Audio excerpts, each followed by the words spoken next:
Viewers, you are welcome back. Let us pray. Father Almighty, we thank you for this moment once again. We pray for the guidance of your Spirit as we speak on this platform.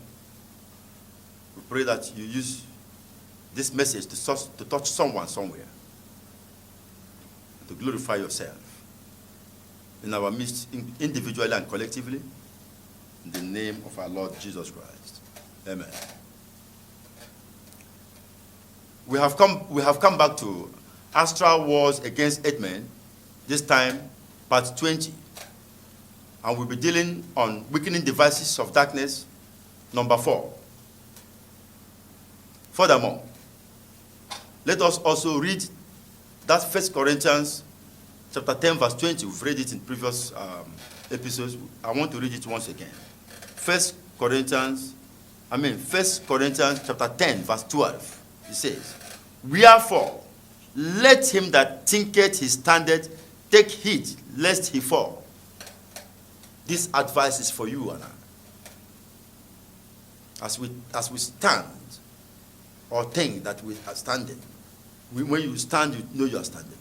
You take heed. Let us be careful. Because as you stand in battle against the enemy is not folding his hands.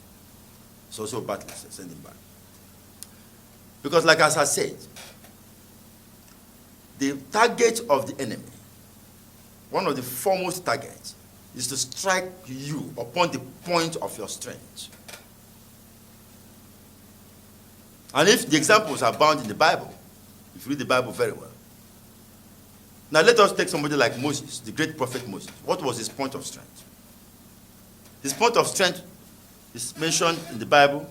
If you read the Bible, the book of Numbers, chapter 12, you will see the point of strength of the great prophet Moses. Numbers chapter 12, verse 3 says, "Now, the man Moses was very meek, above all the men which were upon the face of the earth." The man Moses was very meek, above all the men in those days upon the face of the earth. That spiritual quality of meekness was a leading point of spiritual strength upon the life of the great prophet Moses, who was sent by God with a mission in those days to deliver his people from bondage. When you talk about meekness, meekness is embedded with humility, which is bereft of anger. Meekness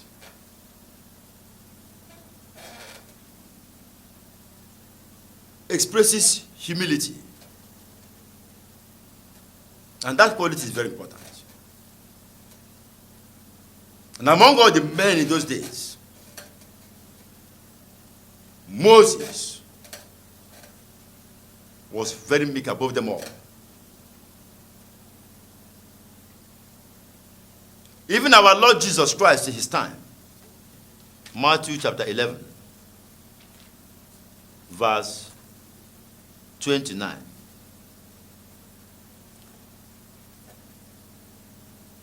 The great Lord said, "Take my yoke upon you and learn of me, for I am meek and lowly in heart, and you shall find rest upon your souls."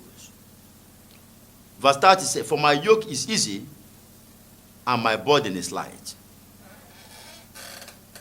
And we have this in this song that says, "Take my yoke upon you, my yoke is easy, my burden is light." Take my yoke upon you, my yoke is easy, and my burden is light. And how do you take up that yoke? How do I take up that yoke? We take it up through the spirit of humility. Because he said, Take my yoke upon you and learn of me. For I am meek and lowly in heart, and you shall find rest unto your souls. That was the quality that Moses possessed in those days. Take my yoke upon you, my yoke is easy, my burden is light. I say, take my yoke upon you, my yoke is easy, my burden is light. That yoke, when it is taken, that means you follow the way that Christ lead. The way to heaven. Jesus says, I am the way. I am the way, I am. The way, I am the way to heaven. Jesus says, I am the way, I am. The way, I am the way to heaven. Jesus says, I am the way, I am the way, I am the way to heaven.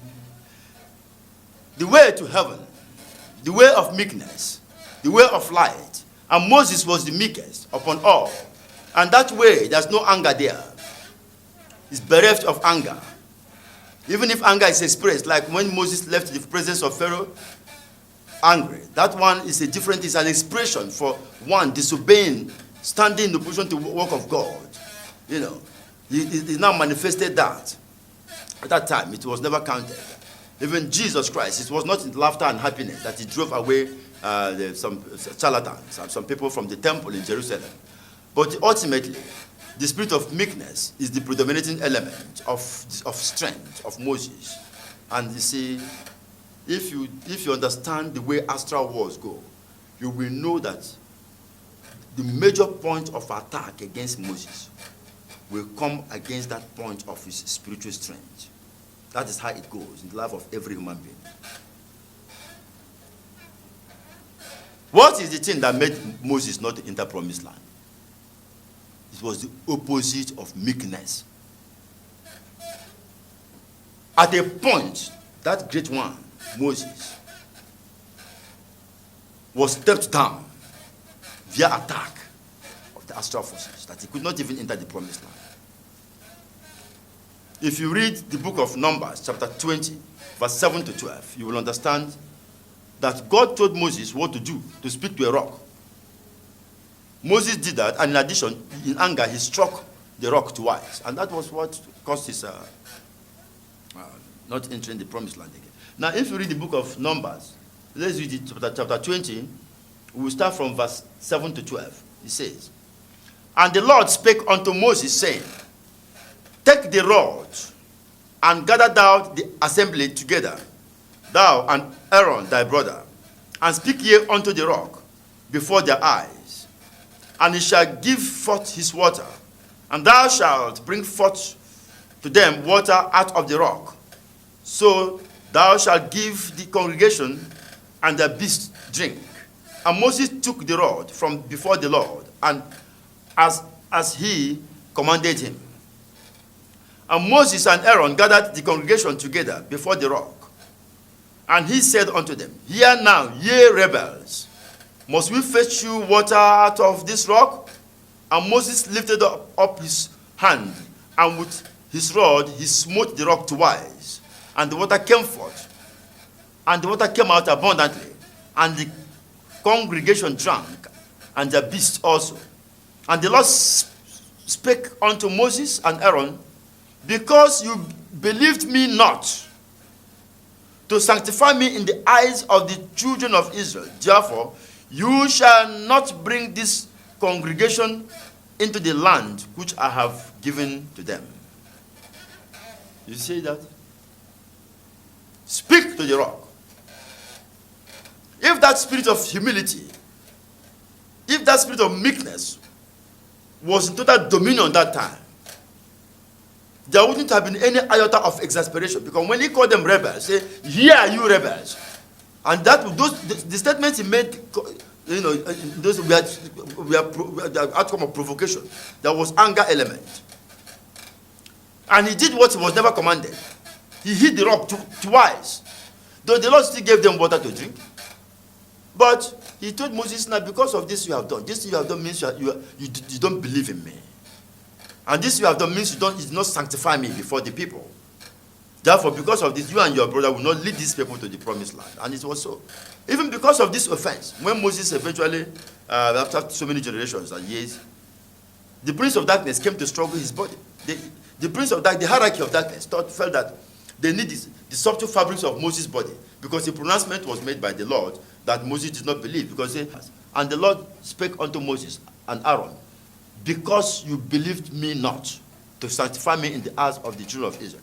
He said, when the Lord said, because you believe me not. So the prince of darkness thought that the body of Moses and the subtle fabrics of the body and the paraphernalia thereof, they stood for the elements of darkness. I have told you through the processes in the previous expositions on this platform, how such subtle bodies are used for different things. It's important to darkness.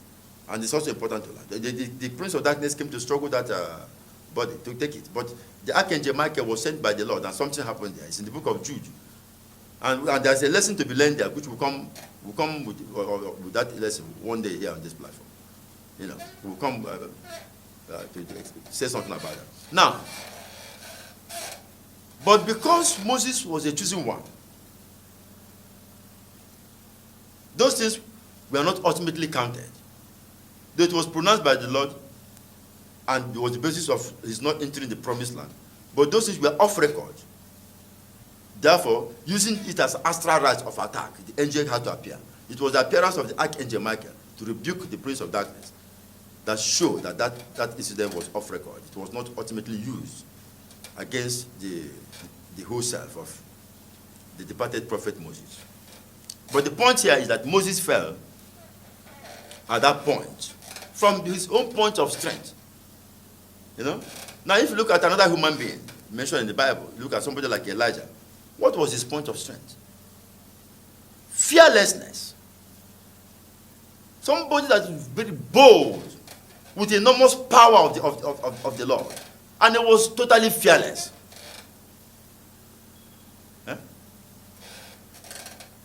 Elijah was fearless to the point that one prophet confronted 4 and something other prophets of Baal that were worshipped in some jurisdiction in those days as the god of fertility.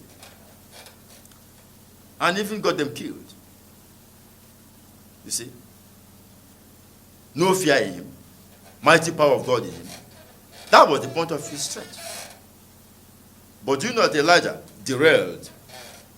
That there was a failure that can be pinpointed even from that point of his strength. The word of God says, let him that thinks that he stands, take it, let's see. It's a very serious matter. This is not the time for you to be judging people. Some people come around, they judge other human beings. You feel that when you judge, the moment you judge somebody,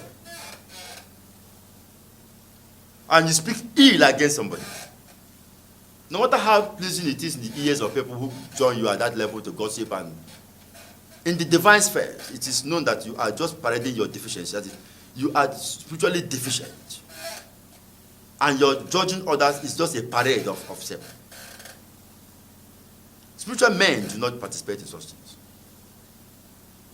What carnal men do? You have to be watchful. To live in the light of the Holy Spirit, it's not a childish place, it's not a tea party. It requires a lot of commitment. You see. Now, if you read the book of 1 Kings, chapter 19, 1 Kings chapter 19, we are going to read from verse 1 to 4. So that you see the same Elijah that was fearless. You can see how fear came upon him at a particular point. Now, I read. And Ahab told Jezebel all that Elijah had done, and with her how he had slain all the prophets with the sword. Then Jezebel sent a messenger unto Elijah, saying, so let the gods do to me, and more also, if I make not thy life as the life of one of them by tomorrow about this time. And when he saw that when Elijah saw that, got that message, that he saw the message and heard the message. And when he saw that, he arose and went for his life. He ran away for his life. He was not in fear. He was afraid of Jezebel. And came to Beersheba, which belonged to Judah, and left his servant there. But he himself, he left his servant there and still continued his escape.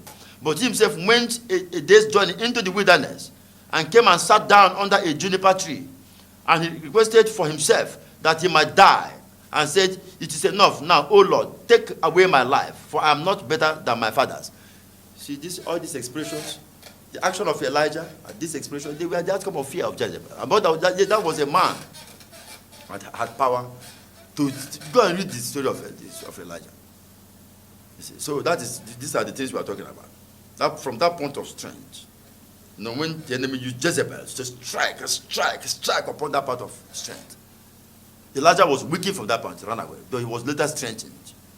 And he later overcame that manipulation. You see. Now, if these are examples to show that attack comes to us at the point of our strength, targeted attack, consistent attack. If you look at the life of John the Baptist, you ask, what was his point of strength? The point of strength of John the Baptist was to proclaim Christ.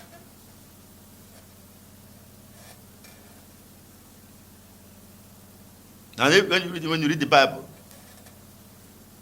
you will see that. The mission to proclaim Christ.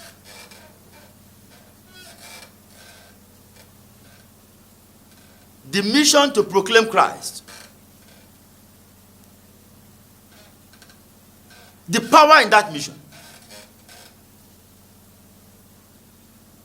The strength in that mission. That was the strength. Because when your mission is made clear to you, you have known what you are on earth to do. Then the summary of that mission is your point of strength. Point of spiritual strength. And if you read the Bible, you will see that in fulfilling of that mission, John the Baptist came. If you read the book of Luke, chapter 1, verse 17. Give me a moment. Okay, Luke chapter 1, verse 17. Talking about John the Baptist. Say, and he shall go before him in the spirit, that John the Baptist will go before the Christ. And he shall go before him in the spirit and power of Elijah, to turn the hearts of the fathers to the children, and the disobedient to the wisdom of the just, to make ready a people prepared for the Lord. And he shall go before him in the spirit and power of Elijah. In the spirit of Elijah, not in the flesh of Elijah. And that's where the difference lies. Like you are hearing me now. Do you know the spirit you are? That particular man, John, himself was made clear. He was the spirit of Elijah. It's not the physical body of Elijah. And in the spirit and power of Elijah, with a mission. What was the mission? To proclaim, to prepare, to proclaim Christ. And the proclamation, if you read the book of John, you will see when he declared that mission categorically. If you read the book of John, chapter 1, John chapter 1, verses 29 to 34. Let us read.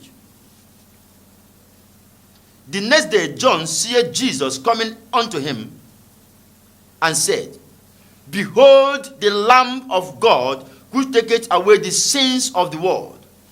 This is he of whom I said, After me cometh a man which is preferred before me, for he was before me.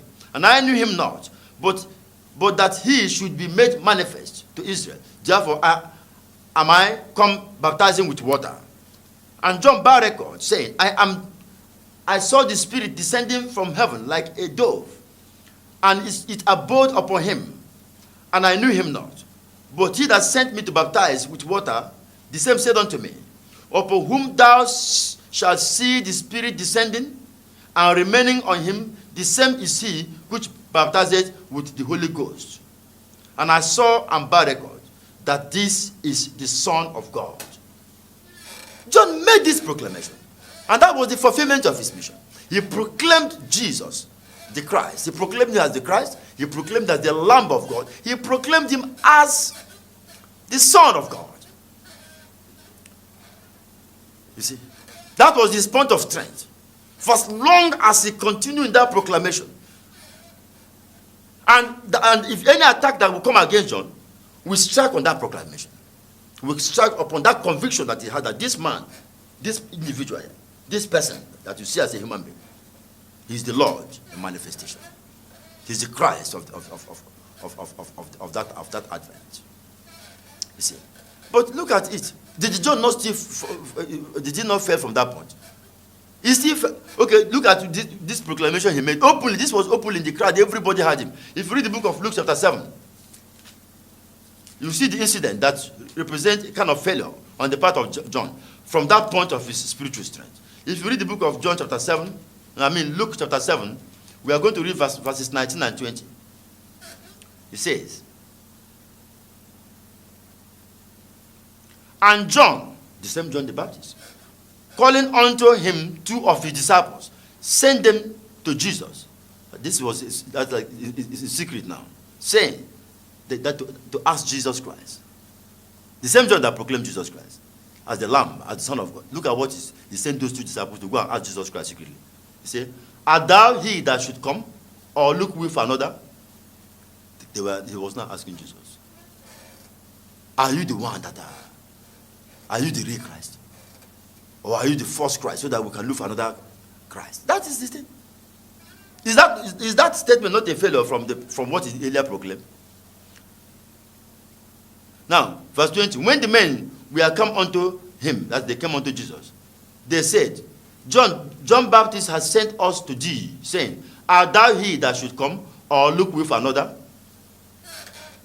Luke chapter 7, verse 19 and 20. You can read that chapter 19 and you see a lot of things there. This is what we are saying.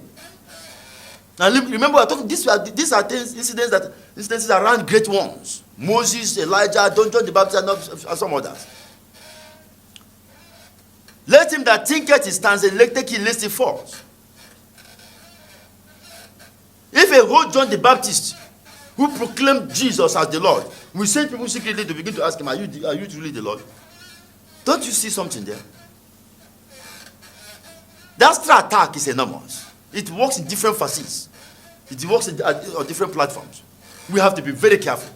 Take a stand upon your point of strength and let the Spirit of God add strength to your strength and strengthen you and quicken you, so that we will rise and continue to have victory in the journey of life. Thank you, Almighty Father, in the name of our Lord and Savior Jesus Christ. Amen. God bless you all.